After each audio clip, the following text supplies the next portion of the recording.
আব্দুল আব্দুলকে মারার নাকি সাইরে মুরা নিম্নে পক্ষে 100টা বোম সেট করছে। সুইচ চাপ দেওয়ার হাতে হাতে বোম ফাইটে বাস্ট হয়ে যায়। সাইরে মুরা মাটি হয়ে যায়, মধ্যে একটা ইট বাটার মতো গর্ত তৈরি হয়েছে।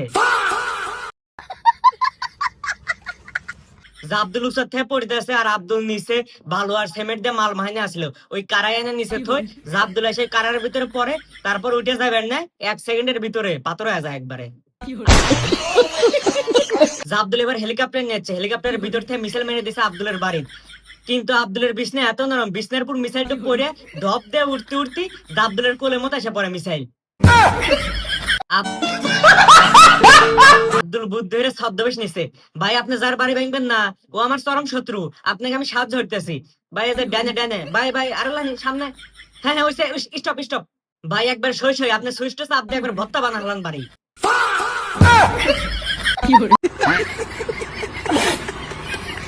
আব্দুলের বাচ্চা, তুই আমার একটা চুলু ছিঁড়ে পারলো না। আব্দুলের বাচ্চা কি করছিল তুই? তোর আমি একটা চুলু ছিঁড়ে পারবো না। দেখ বন্দুক নিয়ে যাচ্ছি, কুড়াল নিয়ে যাচ্ছি, আতুর নিয়ে যাচ্ছি, তোর বাড়ি আনাম বেরিয়ে বেরিয়ে ভাঙমু। আব্দুল করার দেশ অগ কেটে দিতেছে। ভাই তোর দুটো পায়ে ধরে আমাকে কিন্তু ফালা দিস না, উচতে ফালা দিস না। আব্দুল বাড়ির ভিতরে হয়ে থেকে বই পড়তেছে আর গাজর খাইতেছে। আর আব্দুল চোরের মতো ঘুরতেছে, করাতালা মেশিন নিয়ে এসে আর বাড়ি কাটতেছে। বাড়ি কাটতে কাটতে কারেন্টের তারের হাতে ভেজা যায়। আব্দুলের বাচ্চা শর্ট খেয়ে একবার হিটকি নিয়ে যায়।